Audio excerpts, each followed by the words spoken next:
All right. Yeah, buddy. It's that time again, y'all. We about to get it. This video is going to be a little more concise. Try to get straight to the point. Y'all can see that I'm just starting off with this. So greatly appreciate you following and subscribing and notifications and all of that good stuff, man. I really do. But let's get right into it. So about video number 3, can you afford to pay close attention?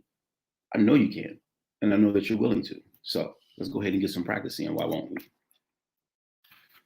Oh, let's go with it. The first one, oh yeah, we usually start with a themed question.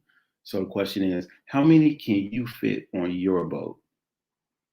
How many can you fit on your boat? Now, of course, you could probably imagine that this is going to have to do with the size of the vessel that they were referring to in relation to the transatlantic slave trade. And we're just going to break it down in a very simplistic form. The number of bodies that they said they had, the size of the vessel that could have held them or not. And we'll just keep it that simple. And of course, there's nuances that we need to consider, and we'll mention a few of those as well.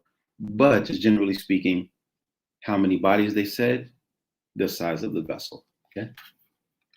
All right. So here to the left, you see, it says slave ship, a list of slave ships.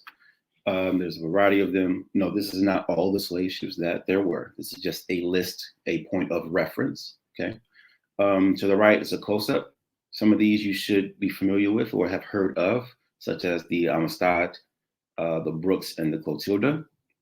We will be likely getting into some deeper dives in later videos in relation to those 3 vessels themselves because of the well-known narrative and chronological placement that they have in our history, or at least the narrative that they told us is our history.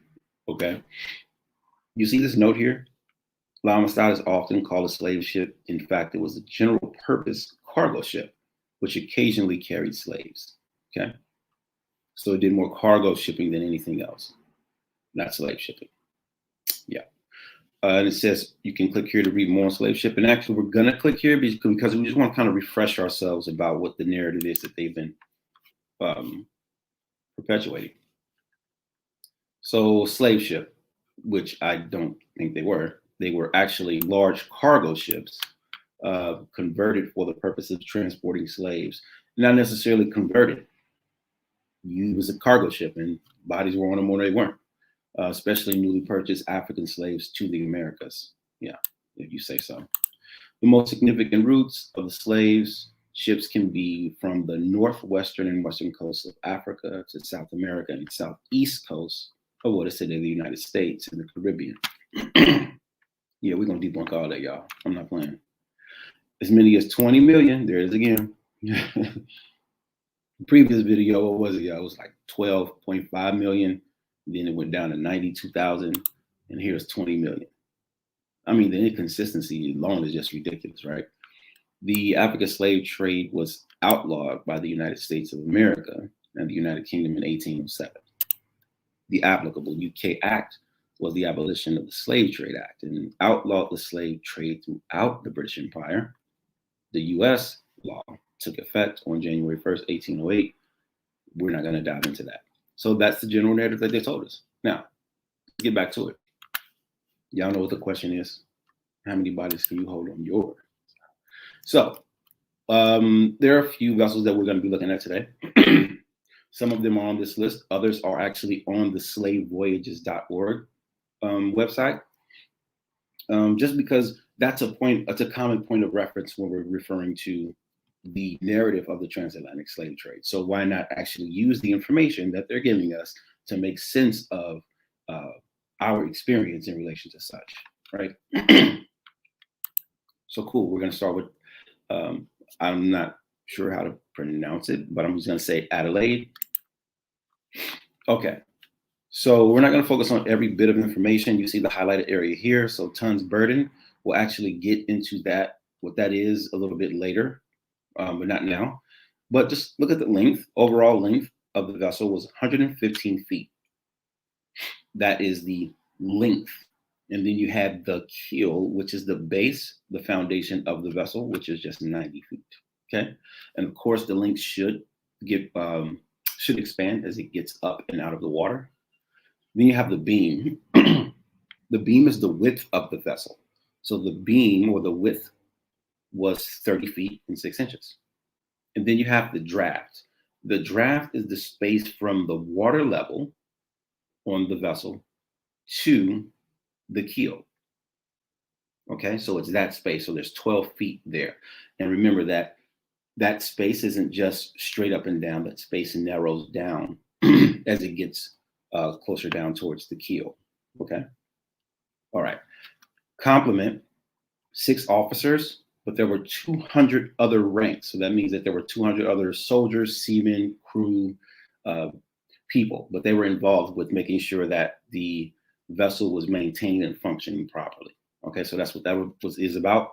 And clearly, you know what armament is. It's about the weapons that were on the vessel. So this tells us that this may have been a warship and not necessarily a slave or cargo ship, right? And those, of course, those names will be interchanged depending on the reason for the vessel or the reason for the journey of the vessel, rather. All right. Excuse me, I'll throw a little bit dry. So just get straight to it. So it says Adelaide arrived at this place in Saint Domingue with 300 slaves who were sold there. So we should pause there and just say, okay, so you got 300 bodies plus 206 bodies. So it's 506 bodies on this vessel. Okay, let's keep going. Loss. By one account, there were 45 survivors. By another account, she said this: French records attribute all 78 deaths to her wrecking. So only 78 died just on the wrecking of the vessel, unless that's my misinterpretation. And if so, then I'll own that. But what I'm getting from this is there are a few different references that were used, right? By one account, it was this. By another account, it was this. So that tells us there may be some inconsistencies, okay? So what I decided to do was do some really deep diving and use a variety of search engines, even looked at some books that I have to see if I can get some more information on this particular vessel. So that's pretty much what that says. And I went to the references actually on Wikipedia, because a lot of the information that about this particular vessel, they were on other wiki sites. And so I decided to go to the Wiki King, I guess, I don't know, Wikipedia. And this is what I found. So the first two citations are actually there on the references. And then you have the bullet volume. I'm still looking for this. I haven't found it just yet. But of course, then we have this one from the Atlantic, the Slave Voyages webpage. I also downloaded these two documents.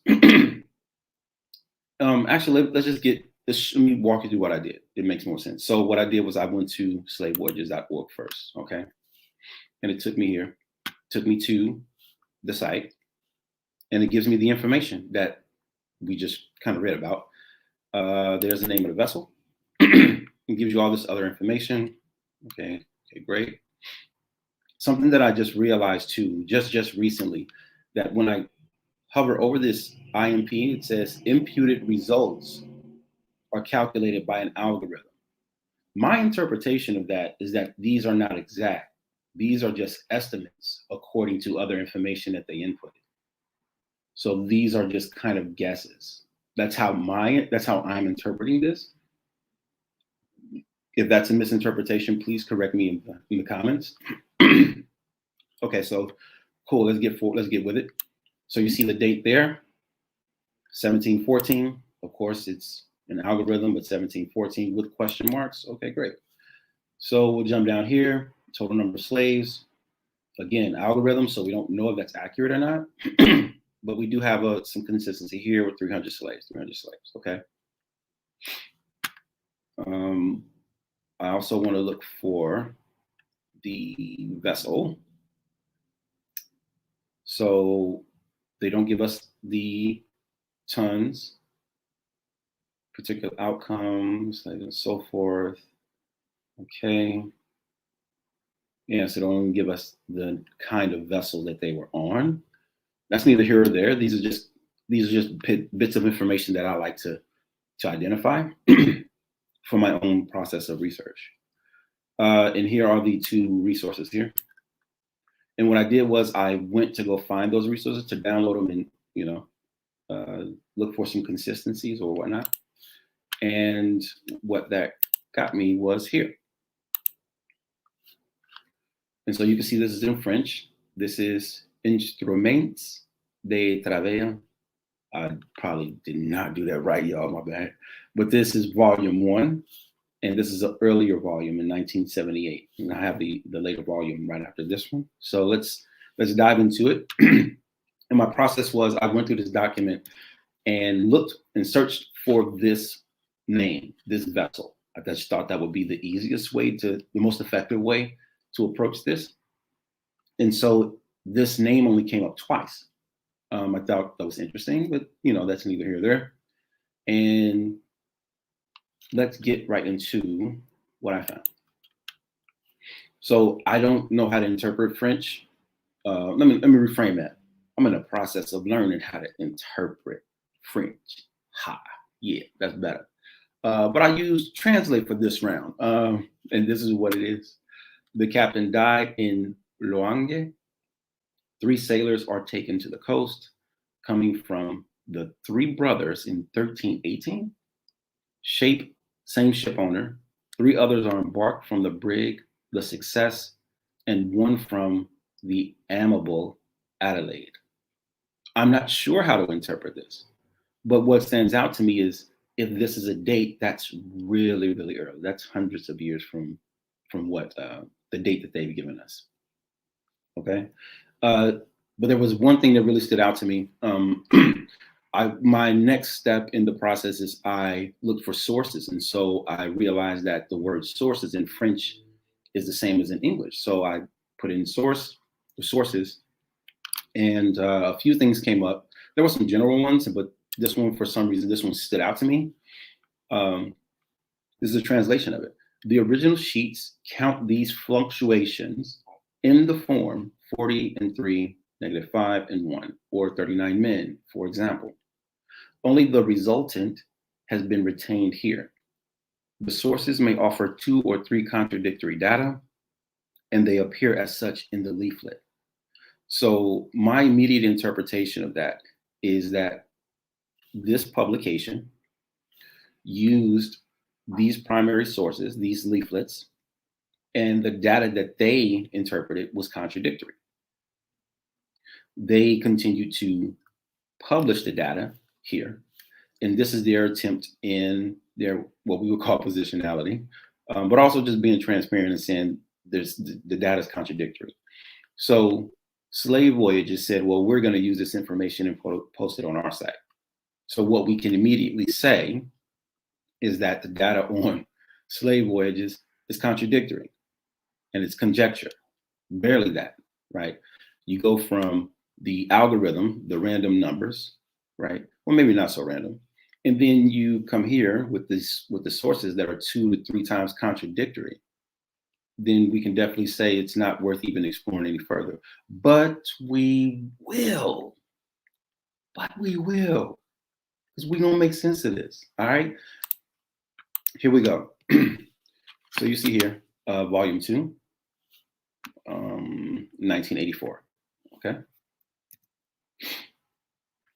I took the same approach to look for this name throughout. And I found it here at the top. You can see it there. And it was a few other times I think it was there, but the data that was there did not align. You can even see here, right? 1770, 1770. And so we just took this and translated it. The ship arrives at Port-au-Prince from the Côte d'Or with 258 blacks. I'm not sure what these numbers represent. So here, on May 9th, 1770, 1 black-brown cargo for 3 weeks, 1 sailor who died at sea, 2 in Port-au-Prince, 2 on return. So regardless of all this information, one of the things that really stands out to me is the date. The date that Slave Voyages gave us was 1714 with question marks. This date gives us 1770. in the previous slide, the date was 1318. Do you see what I'm saying? Now, I'm not attempting to be right or wrong about anything. What I'm hoping we all do is really do pay close attention to the information that we're providing. And actually, not to say that it's right or wrong, but really just trying to make sense of it, right? Making it make sense. Hashtag making it make sense. Let's see.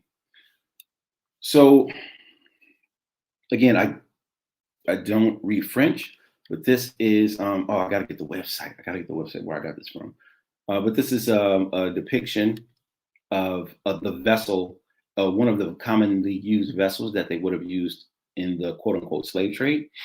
But again, in one of the first slides, earlier slides that I gave you, we noticed that there were the armament, where they said that there was guns on the ship, guns and gunpowder and so forth.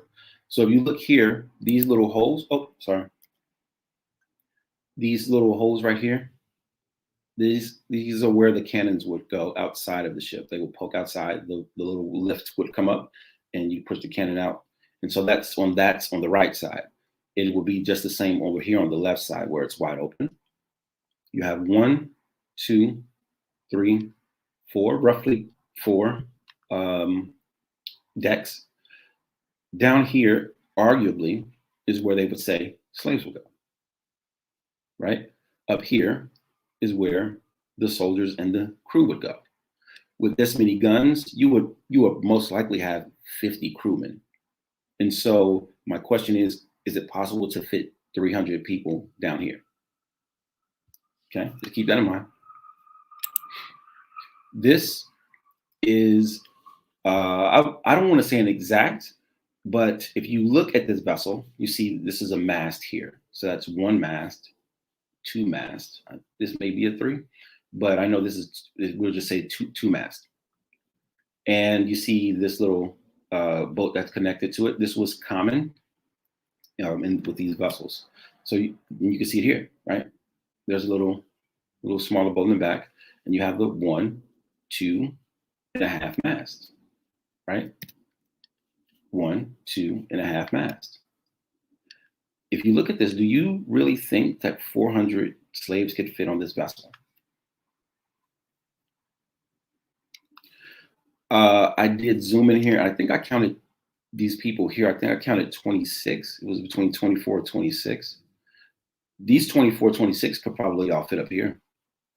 And then maybe another 50 to 60 down here. So I'd give it maybe 80 to 100 people could fit on the top of this boat, crammed in with little room to, move around.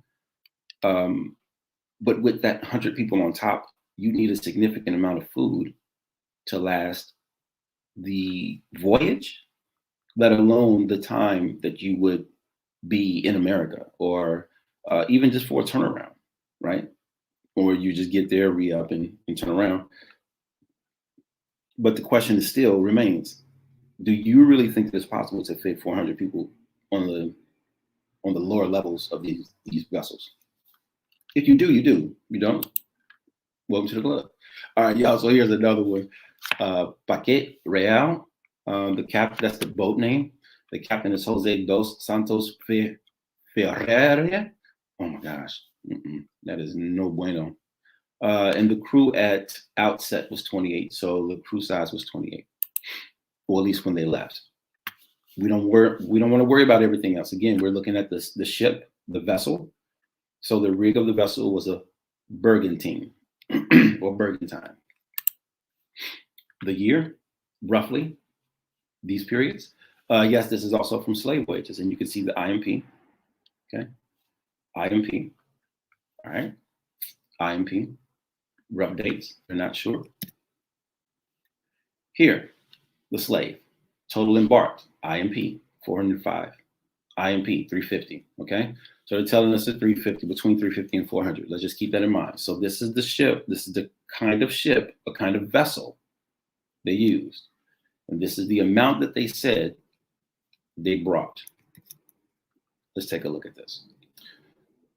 From Britannica, Brigantine, 2-masted. Okay, so yeah, 2-masted sailing ship with square rigging on the foremost and 4 aft rigging on the mainmast.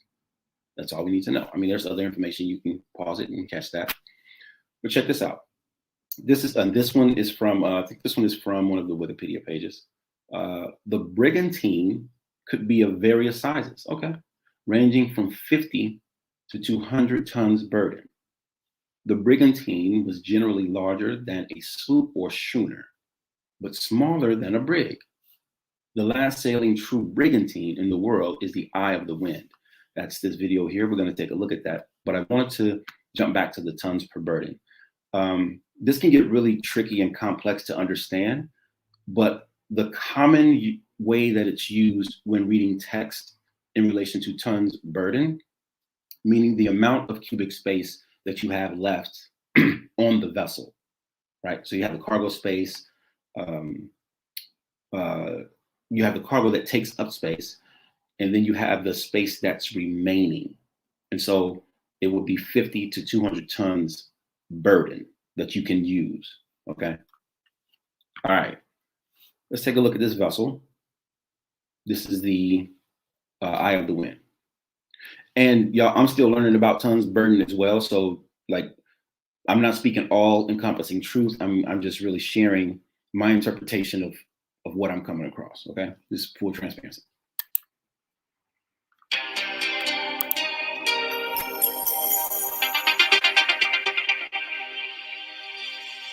And we won't look at the whole thing, but just kind of get an idea and really ask yourself, is it possible to fit that many bodies in addition to the crew on this vessel?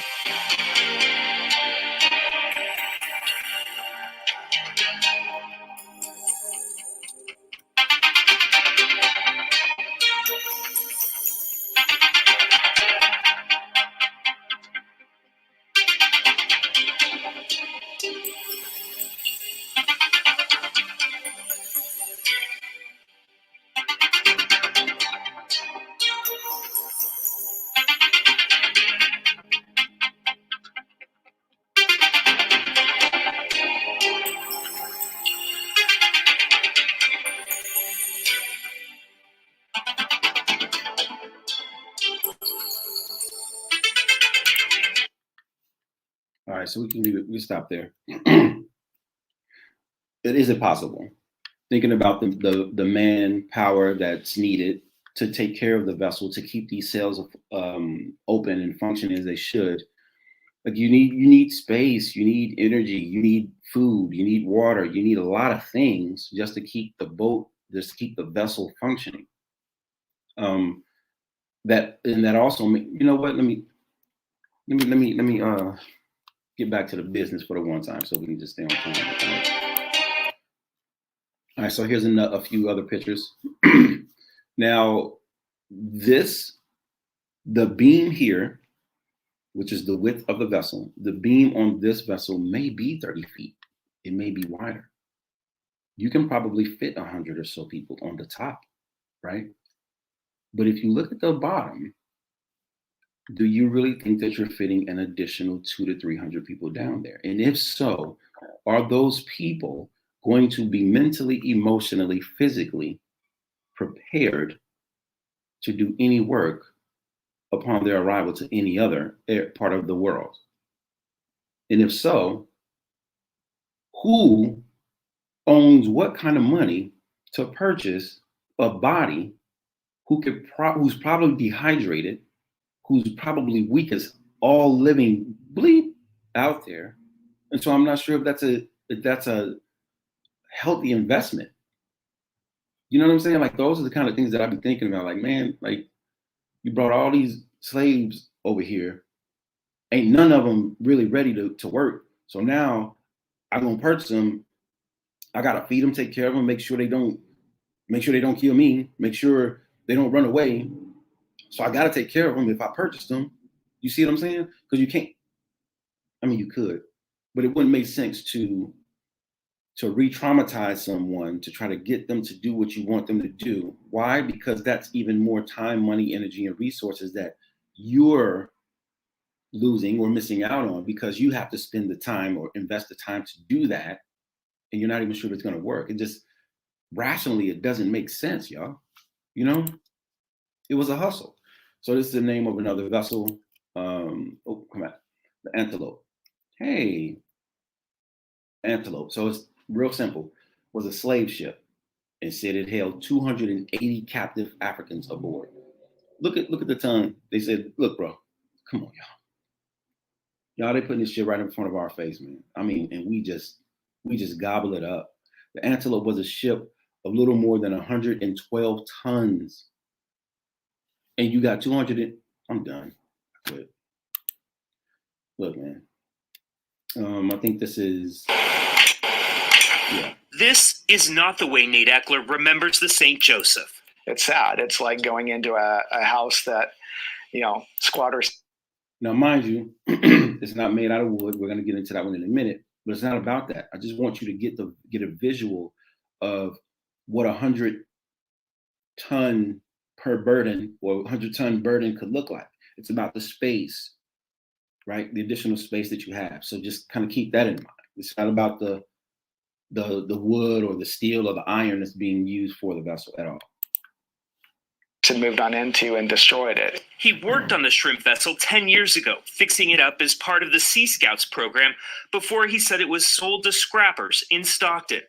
When he saw it tied up in West Sacramento 3 years ago to the old CMEX dock, he warned local and state agencies then it was a hazard. The longer it sits, the more of a risk it became. And then homeless started living on it. Earlier this month, a spokesperson for the State Lands Commission told KCRA3 Investigates it didn't have the funds to remove it. It's very complex. There's a lot of factors that have to be taken into account depending on the vessel, the size, if there are hazardous. Down the Sacramento River. There was no one at the steering wheel because the steering wheel had been gone for years. The runaway St. Joseph headed straight for the marina where Nate Eckler's own boat. Look how small that vessel is, y'all. You mean to tell me you got 280 people on there? 280 people. No, this is not the exact one, y'all. But what I'm saying is, if you just think about the size, there's 100 tons of space that you can use. Could you get 258 slaves bodies on here? No. I'm not going to keep playing this damn video. Y'all get my point. Y'all get what I'm saying. All right. This one is, I think this was 20. This is a 20-ton vessel. So if you got 5 of these, and still you need crewmen, right? He could probably do this by himself, but if he's not going to do this vessel by himself with a whole bunch of slaves on there, man, they'll beat you. You see what I'm saying? But if there was 20 of these, do you still think that you would be able to get 250 bodies on them?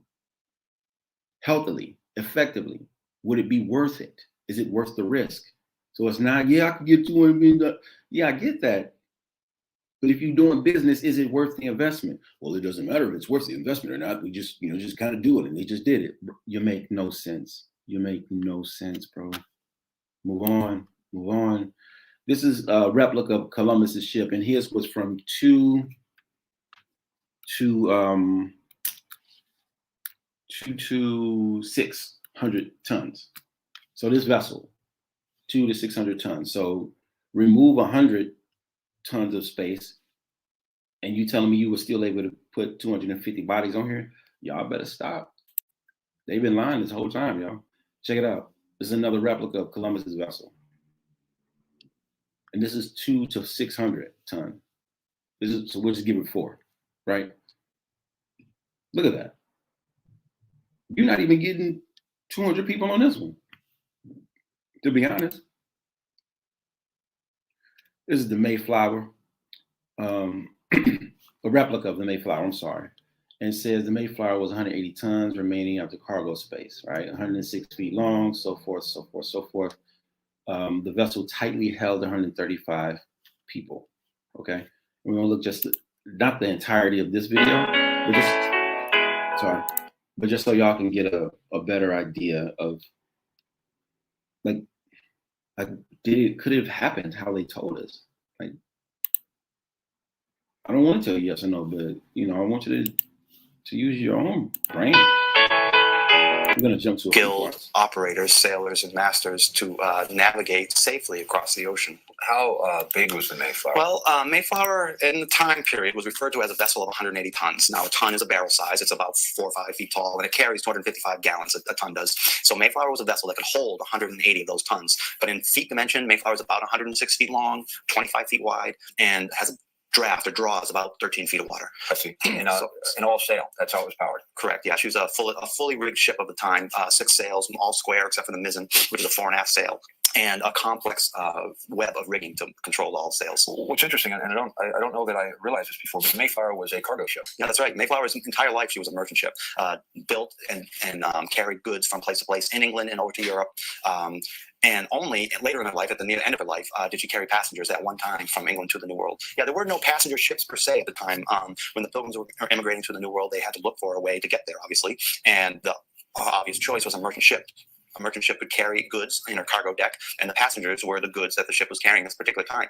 In the same way that they would pack barrels or bundles onto the ship, they packed the passengers onto the Mayflower, making cabins as best they could and putting them in space as best they could. So you didn't have the option of the Carnival cruise line? Hardly. No. All right. So let's talk about this deck. My understanding is right now we're on the mid deck of the Mayflower. So tell us about this particular space. So this is essentially the cargo deck of Mayflower 2. It's essentially a wide open space that the 102 passengers would have lived on during the crossing. As you may know, there were 2 ships destined to that were designed to come to the New World: the Mayflower and the Speedwell. The Speedwell proved unseaworthy, and they put as many of the passengers from the Speedwell onto the Mayflower, making conditions even more crowded, along with all their goods. And so those 102 left on the Mayflower, finding room wherever they could. The space that we're in, as you mentioned, is the gun room.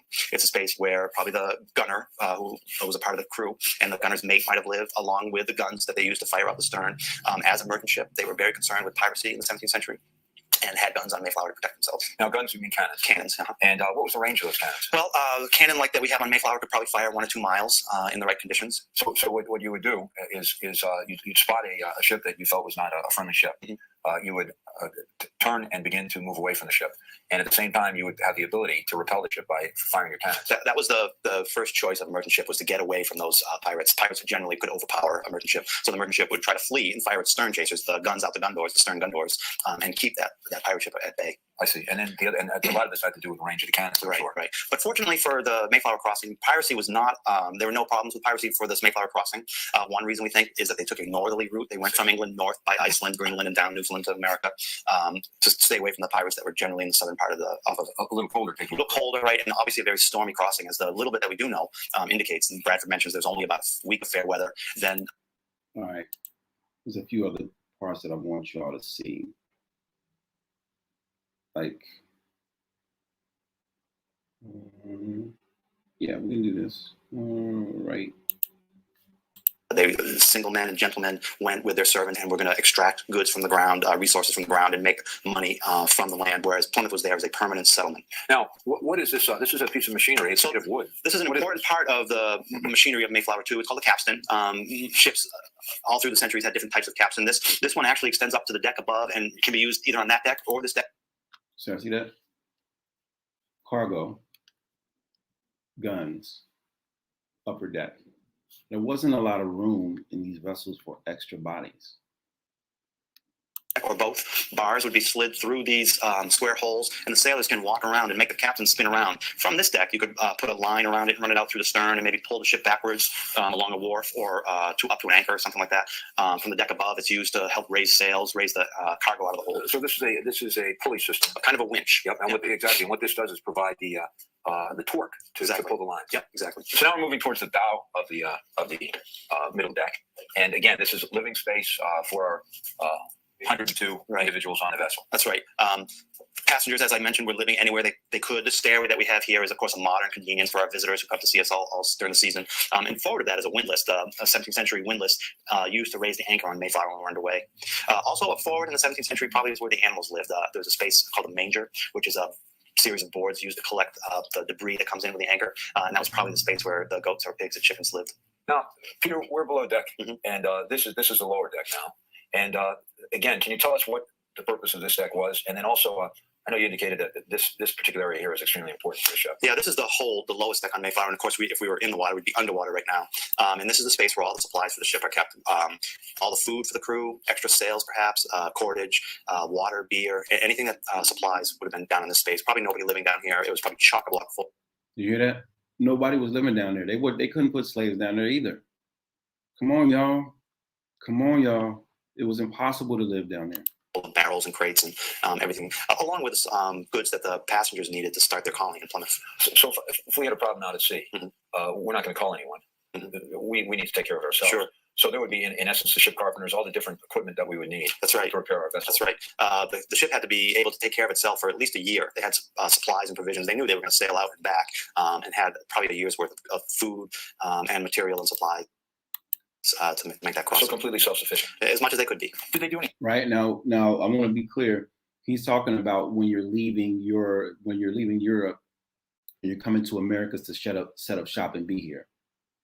What my point is this: even if you're coming over to drop slaves off and head right back, it's not you don't just come over here. It's not an Uber drop off, fam.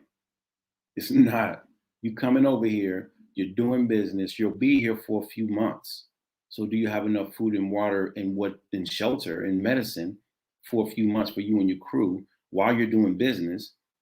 And then who's going to take care of the slaves that don't get purchased? Do you just let them run amok? You can't do that. You can't do that, right? So even if you're coming over here just to drop slaves off, it's not just drop off and then head back. It's a little bit more complex than that, and it's hella more nuanced. A lot of things that we don't think about, which is why I truly believe the narrative that they gave us is a crock of bleep. Yeah.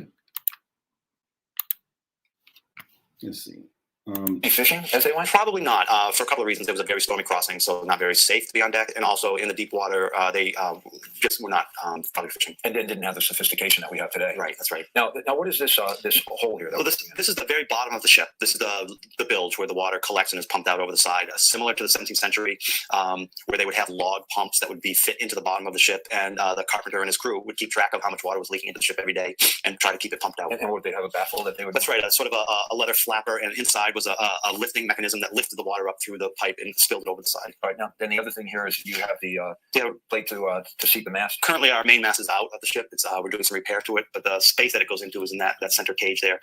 The main mast is about 55 feet long from the keel all the way up to the top of it, and there's another mast that goes above that. The timber is Douglas fir, approximately 2 feet in diameter. And how high? Around 55 feet. So 5 stories high.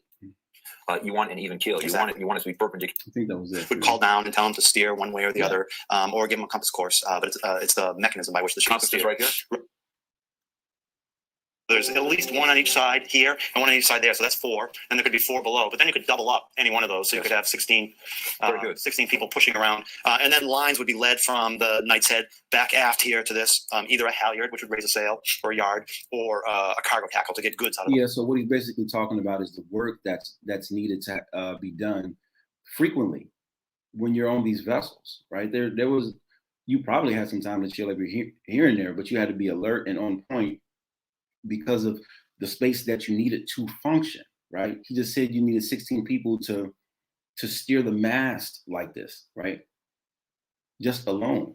So there is no extra space just for bodies to be laying around. Come on, man. The whole Very interesting. And again, all by manpower. simple manipulation of the capstan.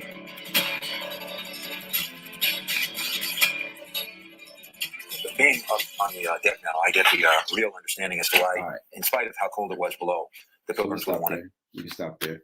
I think that may be, yeah. So there's like a few of my sources, y'all, but you don't need to worry about all that. Let me stop that. All right. So in closing, what I'm hoping you do is take any bit of this information, process it, think about it. If you come to any inkling of a conclusion that the narrative that they've been giving us is ridiculous, you might be onto something. And then really ask yourself, like, if they, you could put whatever you want on it. If the narrative has been perpetuated to a level like this to keep all of us, particularly here in the United States, because I don't think it's like this in other countries. I don't know. I'll figure out when I get there, and I'll let y'all know. But if there is such an intent to perpetuate this narrative, to divide us, to make one group think they're inferior and another group think they're superior. Come on, y'all. If the extent to that has contaminated, not even brainwashed, I'm gonna say contaminated millions of brains over these centuries, ain't no telling what else they line us about. Well, you know, there's no telling what else we're being told that's inaccurate, right? I'm not saying the information that I'm giving you is accurate. Actually, we just went through information that they've been giving us and took a closer look at what they've been giving us and what they've been telling us. So with that said, in closing, I'll ask you one more, can you afford to pay close attention? Till next time, y'all. Catch you later. Peace.